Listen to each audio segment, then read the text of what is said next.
Pozdravljeni, dragi gledalci. Danes bomo govorili o mafiji, preprodajanju orožja, droge, pobijanje temnopoltih, novačenje sirot, rokovanje z ukradenimi avtomobili, podkupovanje uradnikov, izsiljevanje politikov, organiziran kriminal je prisoten vsepovsod, ne glede na velikost države, družbeno ureditev, vero, barvo kože ali socialni standard. Preprosto sodoben izraz za to organizacijo je mafija. Vendar ta označba četudi ponarodela, ampak glede na zgodovinska dejstva ne moremo vsak amaterski zločinski krožek poimenovati mafija.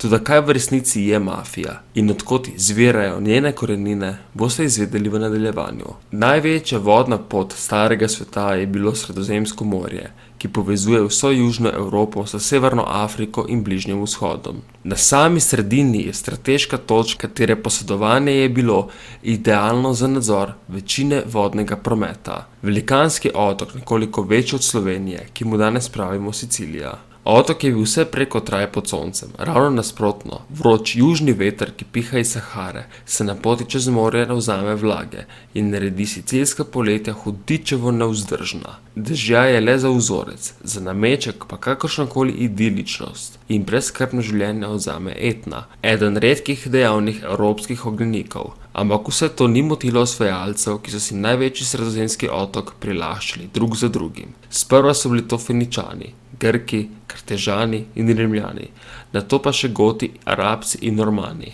Četudi se zdi nizanje zgodovinskih dejstev dolgočasno in prav nič v skladu z naslovom, je ravno to neprestano tlačenje Sicilije omogočilo nastanek mafije. Osvajalci so zasužnjevali skromne prebivalce, izkoriščali njihovo trdo delo in si na silo jemali njihova dekleta. Sicilski kmetje, ki so skozi stoletja trpeli, so uvideli, da ne morejo računati na pravičnost oblasti in na enakost pred zakonom. Zato so ustanovili tajno organizacijo, drugo, vendar močnejšo oblast. Mafijo. Izraz mafija je arabskega izvora, po vsej verjetnosti izvira iz besede mohafi, ki pomeni prijatelj in je star več kot 800 let. Takrat so otok zavzeli Normani in stari prebivalci, po večini arabskih Saraceni, nad rdečelazim ljudstvom niso bili pretirano navdušeni. Skupnost, ki so jo Tlačani ustanovili, ni bila zločinska, marveč zaščitniška. Ko kraljevsko sodišče denimo ni hotelo obsoditi plemiča, ki je kmetu posilil hčer, so ga spuntani kmetje ugrabili in razčetverili. Sčasoma je mafija pričela uživati podporo ljudstva in če je bilo treba popraviti kakršnokoli krivico, nihče ni šel na državno policijo, ampak k krajevnemu mafijskemu glavarju.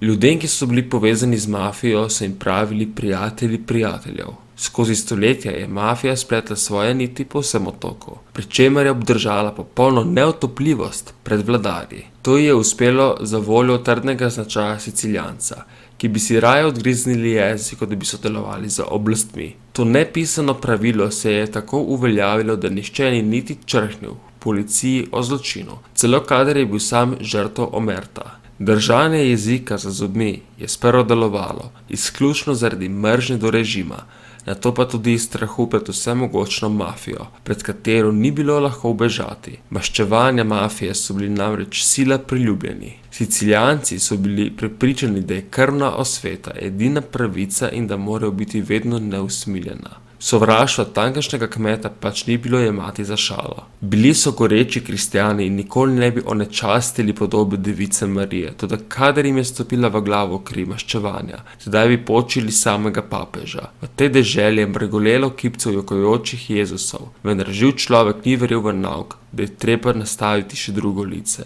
Krščanska otopljivost se je vsem zdela le prezira vredno zatočišče strahopetcev. Zato ni čudno, da so se zvoki brušenja nožev in streljanja pušk slišali vsakodnevno. Mafija je tako vladala Siciliji in njena prisotnost je bila senčnata ter nerazločna. Ravno to je dalo organizaciji povsem nove razsežnosti. Določene družine so si skozi leta utrdile svojo moč in jo pričele izkoriščati v zaslužkarske namene, od črne borze prek varščin do ugrabitev. Slednje so postale domača obrt.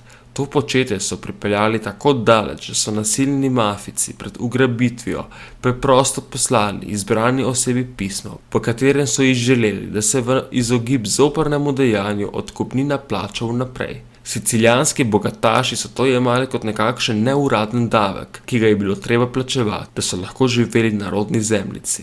In ker so državi itak plačevali malo davkov, so to nadlogo samo sprejeli. Prvič je sicilski organizaciji trda zapredla po letu 1922, ko je prišel na oblast Benito Mussolini. Fašisti so bili zločinci svoje vrste in zato niso trpeli konkurence. Črnosrajčniki so zato neusmiljeno zakorakali na Sicilijo in hude obsodbe so se vrstile po tekočem traku. Večina mafijcev je na hitro zbežala čez lužo v Ameriko, starejši častivredni možje pa so se potuhnili. Mussoliniju je nemara skoraj uspelo izkoriniti mafijo kot plevel.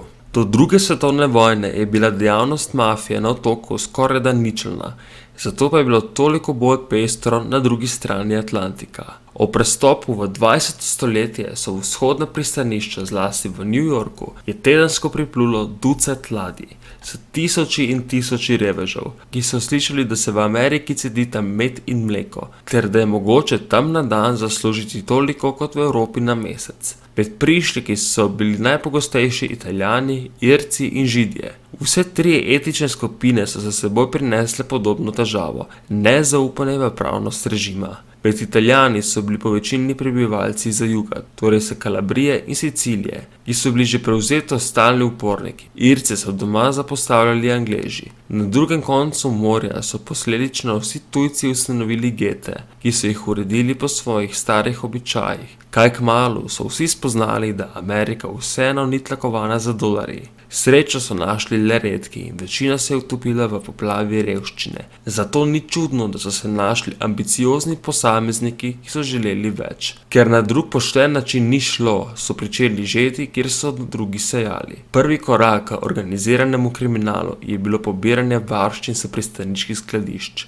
S poslom so pričeli Irci, vendar so po letu 1920 dobili hudo konkurenco, kajti s Sicilije je zaradi Mussolinijeve trde roke prišlo veliko uveljavljenih mafiozov. Pred Irci in Židi so imeli prednost uveljavljenega nenapisanega pravilnika, povezanost in molčečnost. Predvsem molčečnost je bila tista, ki je omogočila mafiji v Ameriki preživeti kljub mnogim aretacijam. Zločinci drugih narodov niso kaj dosti pomišljali in so bili v zameno za milejšo kazen takoj pripravljeni sodelovati s tožilstvom. Sicilijanci pa so vedeli, da mafija ne pozabi. Priče so jo skupile kljub policijski zaščiti in bili so primeri, da so izdajalce krogla ali bomba skrivoma našli krepki 10 let po jezikanju. Šele od tu dalje se je razvijala tista mafija, kakršno poznamo iz slikovitih filmov in knjig. V slabem stoletju so se na tem prizorišču izmenjali tisoči obrazi. Italijani so se sprva ukvarjali s dvema panogama, z uvozom in distribucijo olivnega olja ter z ustrahovanjem okrožja. Ampak četudi se je New York, predvsem Brooklyn, pridno polnil s člani mafije, je bil za njen kriminalni razcvet kriva prav vlada ZDA. Srečni Charlie Luciano. Salvatore Lucanija se je po prihodu v Ameriko iz Palerma v rani mladosti pridružil tolpi Five Points, kjer se je največ družil z židovskimi prestopniki, kakršna sta bila Meyer Lansky in Benjamin Siegel. Ko je postal polnoleten, se je spremenil ime v Charles Luciano in si po uspešnem preživetju hudega pretepa nadel še nadimek Lucky. Ker je imel glavo na pravem mestu, se je prebil do samega vrha. Ko so se ga hoteli znebiti, pa jih je Lucky vedno prehitel. Urbana legenda pravi, da je dal Luciano tisto noč pobiti preko 40 starih mafiozov po vsej državi, vendar je The Night of Sicilian Vespers, kot se je pravljica imenovala, izmišljena. Dejstvo pa ostaja, da je Lucky stopil na čelo organiziranega kriminala in takoj postal največji in najvplivnejši mafijski šef v ZDA v prvi polovici 20. stoletja. Na koncu pa je odšel v Italijo, ker je leta 1962 umrl v Neaplju zaradi možganske kapi. Nemške podmornice so v prvih letih vojne desetkale ameriško pomoč Evropi. Nemci niso pluli po Atlantiku in torpedirali na ključnih mimoidočih tovornih ladij. Glede plovb so bili Švabi precej dobro obveščeni. Nobena skrivnost ni, da so imeli nacisti svoje ljudi v pristaniščih, odkoder so signalizirali podmornicam, ki so bile parkirane pred New Yorkom. To je CIA zelo dobro vedela, vendar so se v oblasti hkrati zavedale tudi, da temu niso kos. Lucky se je iz zapora ponudil, da pomaga, saj je imela mafija pod nadzorom prav vsa pristanišča. Ameriška mornarica je v začetku 1942 za vojaško službo preurejala francosko potniško križarko Normandie. Z ladjo so imeli velike načrte, saj je bila zaradi hitrosti težja tarča za podmornice in zatorej idealna za prevoz vojakov čez ocean. A svoje prve plovbe ni nikoli dočakala, saj so Luckyjevi ljudje 11. februarja zažgali. Predstavniki vojske so bili prepričani, da imajo v pristanišču cele čete norih švabov.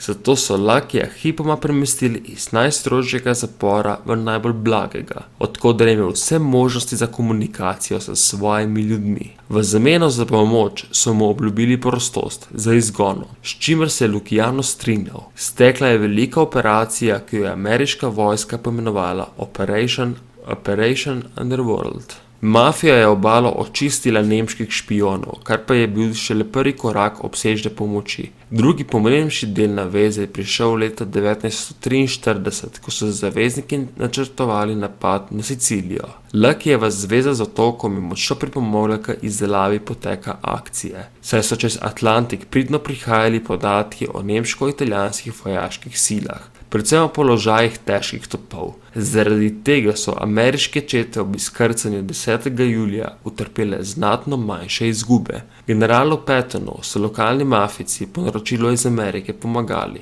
kjer se je le dalo, posebej pri odkrivanju minskih polj in iskanju poti čez sicilijansko hribovje. 17. avgusta je bila Sicilija osvojena in čez noč so mafiozoti, ki so dolga leta Mussolinijeve vlade ždeli v zaporih ali se skrivali, zopet prišli na oblast, in to dobesedno, kajti Američani so na hitro sestavili predhodno sicilsko vlado in imenovali župane, pri čemer so zbrali samo antifašiste, kar so bili zajamčeno vsi mafijci. Don Calogero Vizzini je na tak način postal prvi povojni sicilijanski mafijski župan. Po vojni je Italija sprostila pritisk na mafijo zaradi pomoči zaveznikom. V tem obdobju se je tudi okrepila povezava med mafijo in socialnimi demokrati. Prav zaradi tega še 20 let po vojni niso sprejeli nobenega konkretnega protimafijskega zakona. Kaj pa Sicilija? Po vojni, ko je podzemlju s pomočjo Američanov zavladal Don Vizzini, je bila ureditev še vedno zelo fevdalna. Sa šefovo smrtjo leta 1957 pa so se pričeli mladi mafiozoti zgledovati po ameriških kolegih in organizacija se je iz tradicionalne kmečke počasi prelevila v podjetniško, ki je pištole zamenjala za pretakanje umazanega denarja. Otok se je znašel v stiskalnici, saj ga je mafija pošteno izžemala na vseh področjih.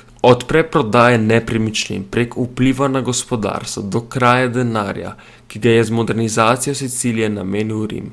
V letih 1985 in 1986 so se zato pričeli velikanski protimafijski procesi, ki so v zapore poslali nekaj 100 pripadnikov mafije. Toda mafijske hobotnice to ni ustavilo. Močno lovko je stegnila na sever, kjer se je mafija s priseljenci razširila kot epidemija. Danes pravijo, da je več sicilijanske mafije v Milanu kot pa na jugu.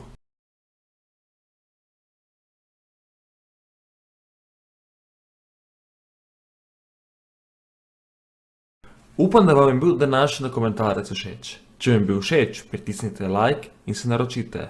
Hvala in lep dan.